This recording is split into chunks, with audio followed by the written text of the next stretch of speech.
Good morning, everyone. Once again, I'm frustrated today. They talk about white privilege. If I was a black person right now, I would be livid. If I had a family member who was killed by someone who thought that they had been wronged, that they would have a happier life if someone else was gone, if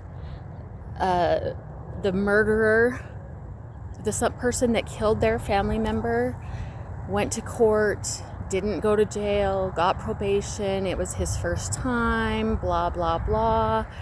The court system is extremely easy on black people. And look at what is happening with Tyler Robinson. He felt wronged. He had been misled. He had been told that Charlie was evil and that he would be a happier person and be able to find joy. He was pursuing happiness. He was looking for love. He finally felt accepted. He finally felt like he had a person and a community, Roblox or whatever it was, that would accept him and that would look at him as a hero for taking out the person that they were all complaining about. The propaganda in this case is Tyler Robinson absolutely killed Charlie. But I don't think he thought that there was anything wrong. He had been told that this guy was Hitler. The people that tried to take out Hitler, it is a war. Black communities, they're having a war. But does that make it so that all the people that went to the Nuremberg trials got the death penalty?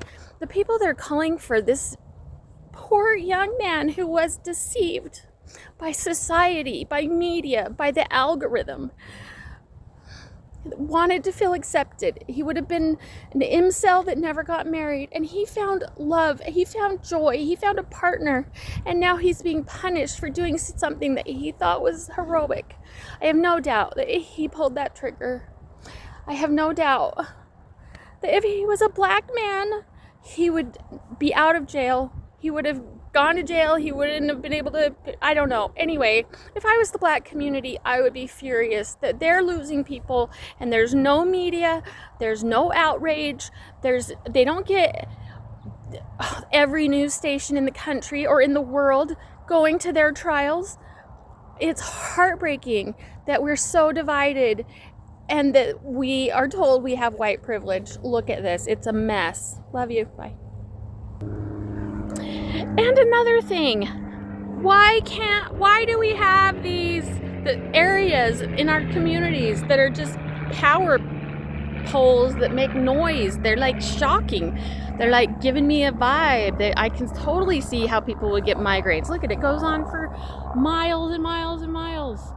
Anyway, Elon, can you fix this? Can we bury power lines? Is there a safer way to do it? Or is there a way to wrap them up in a magnetic coil and send them underground? Or put them up higher in the sky with drones so that they're not the sound pollution and you can almost feel it landing on us. Okay, since this video is going to be more than 3 minutes, I'll go ahead and finish saying what I have to say. I was raised in the same family type household, LDS family, where we believe that if you're a good person, if you do good things, if you stand by what you believe and you fight for what you believe, you'll be rewarded. I felt betrayed by the church when my husband decided that the world was too hard for white males. White males like the people who, or me even, who would have walked into the Capitol building on January 6th. White males who were being demonized by women and by the media and by the world and by the left as the greatest threat to humankind in the world. That they're oppressive. They're just men trying to have a family, trying to have a good life. And he, after his first amputation, he went back to work, and he was pretty much told he was useless. And then he went to school, and then he tried to find more work, and one day he was even going to go back to school. And one day he looked at me and he said, "Jenny, I don't have a chance. If we can get you back to school, you have a much better chance of providing for this family than I do.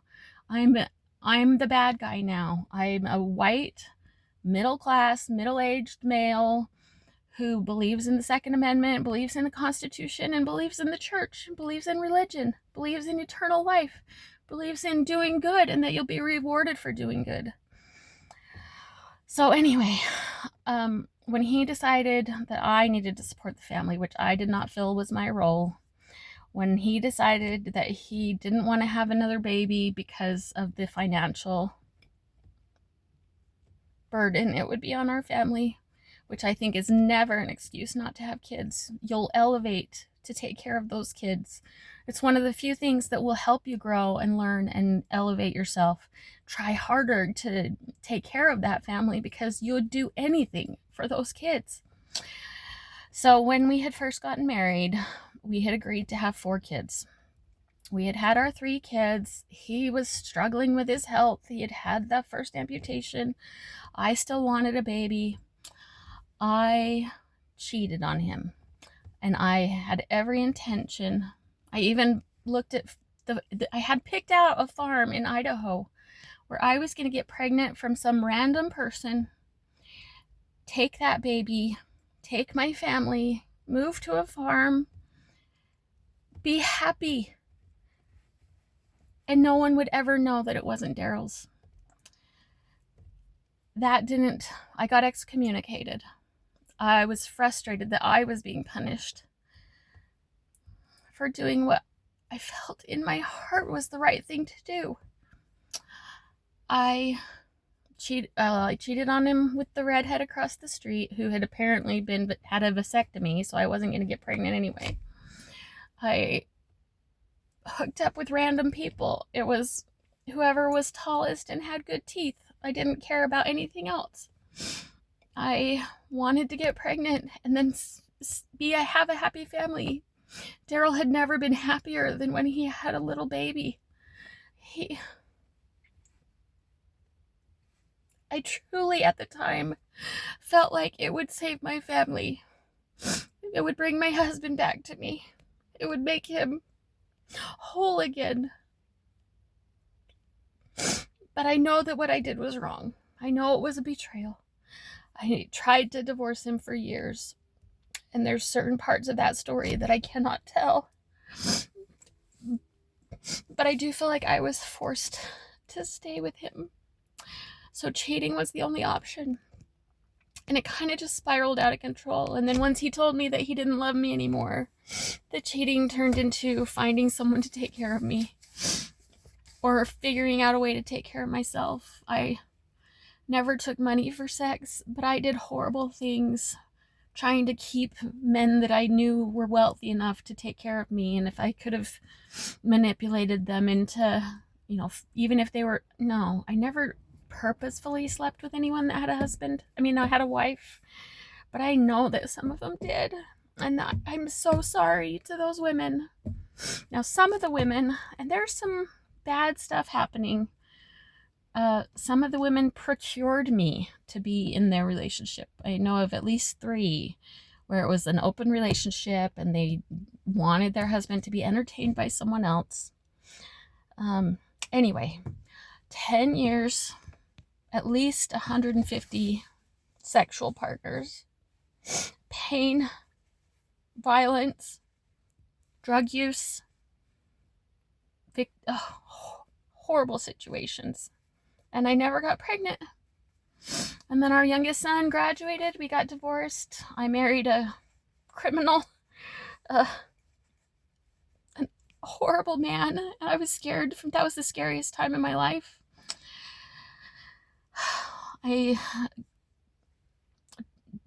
dabbled a little bit too much with the dark side. I tried to come up with plans and solutions and reasons why I did what I did, but there's no excuse. I betrayed my religion, my marriage, my family, my children.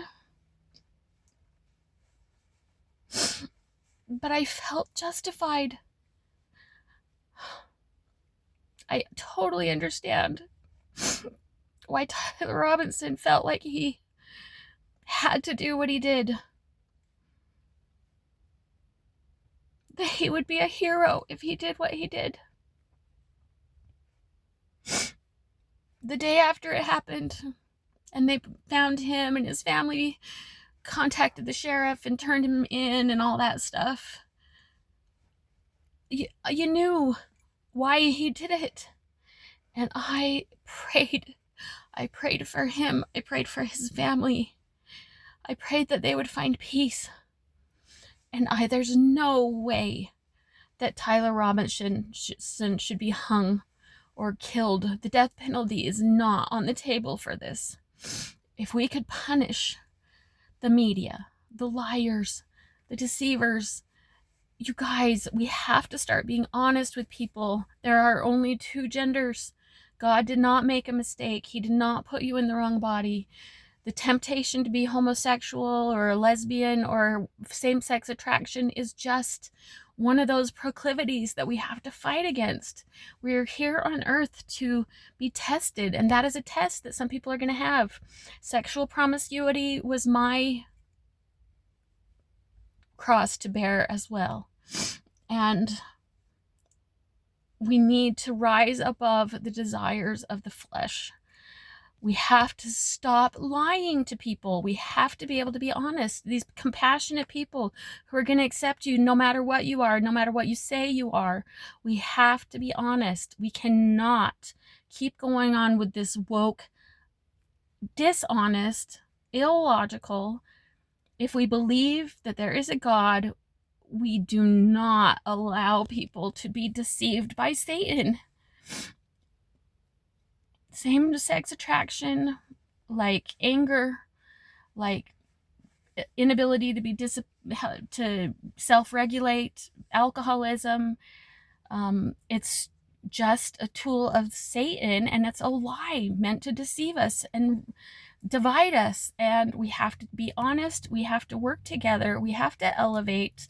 There are ways that, if you can imagine what the world would look like when Christ is ruling on earth, why can't we start doing that? Why can't we be working towards that? We're all one humanity. We should not be having wars. We should not be having this fighting between religions. I can't even believe that there's Christians that believe that Mormons are demonic. That breaks my heart. That church has brought me more peace, and I want to get back to it so much, desperately. There's a few things I need to fix so that I can go back to the church, but I totally believe that I can reach my highest potential on earth and throughout eternity by being a member of the Church of Jesus Christ of Latter-day Saints. They have the truth. They have the structure. They have a system where each of us gets to learn how to be a leader, learn how to use our spiritual gifts. The biggest problem Christians have with it, or pastors, Christian, other denominations, is that we have an unpaid clergy.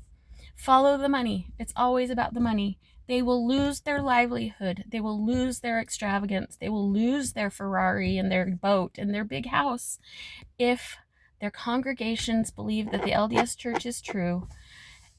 They will lose their livelihood, and they're scamming you guys.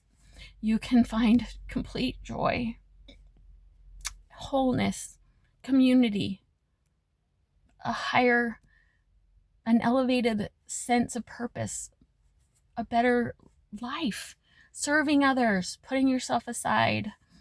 The other thing that I am just done with is the ego, id, superego thing, and how we are so focused on ourselves and doing our work.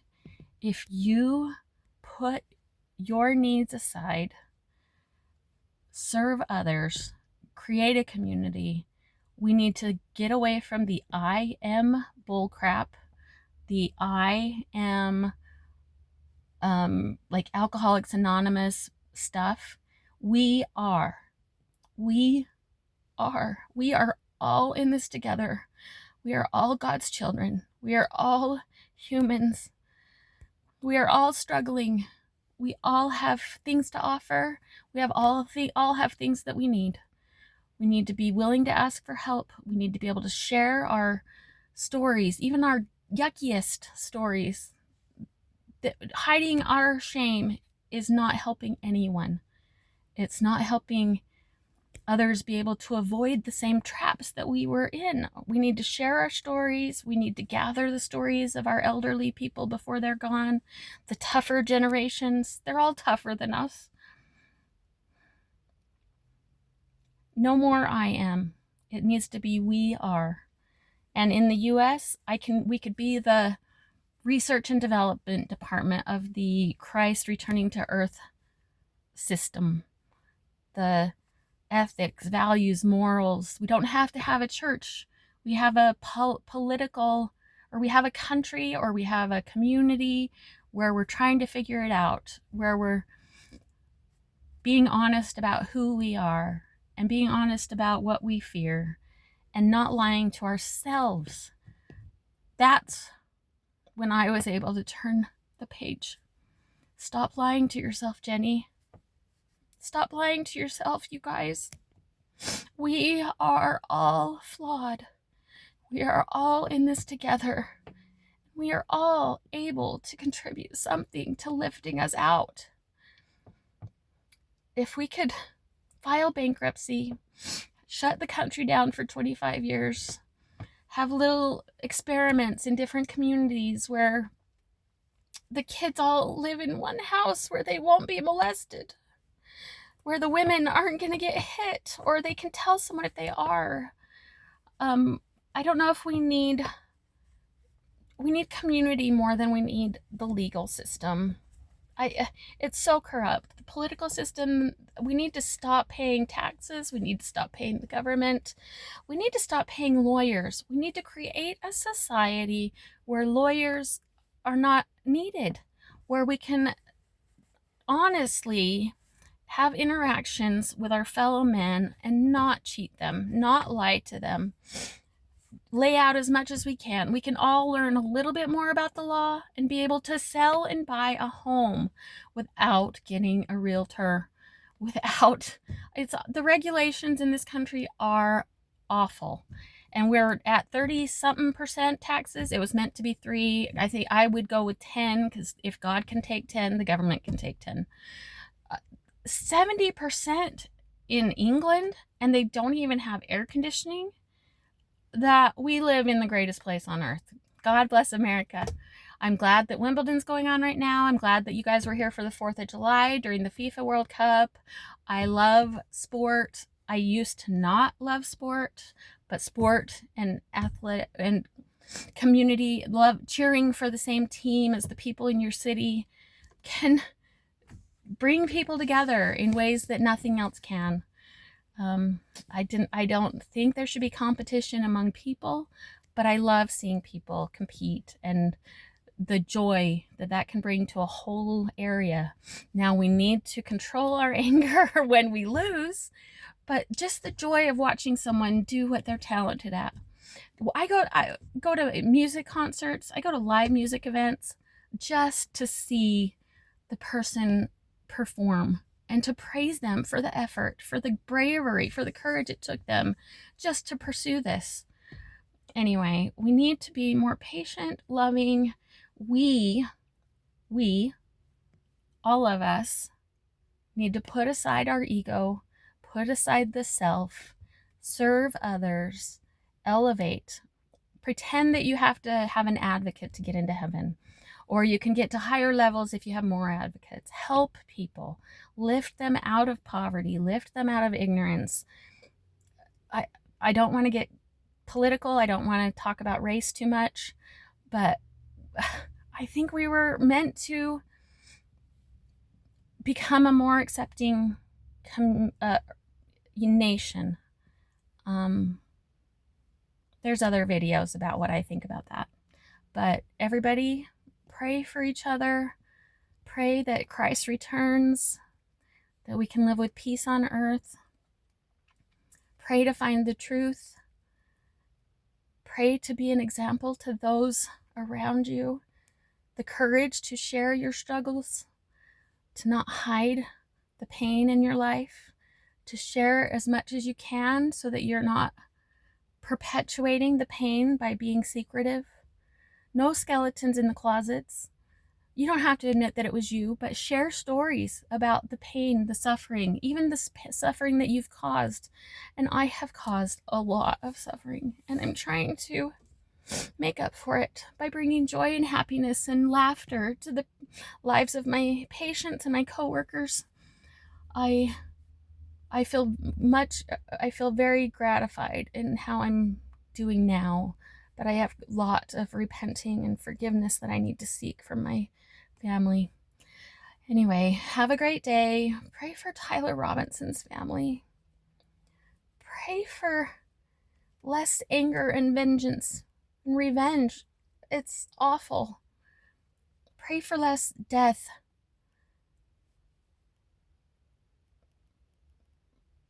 Pray for the Black community to recognize the blessing that they have being brought to America as slaves has given them the opportunity to lift themselves out of what the African continent is in.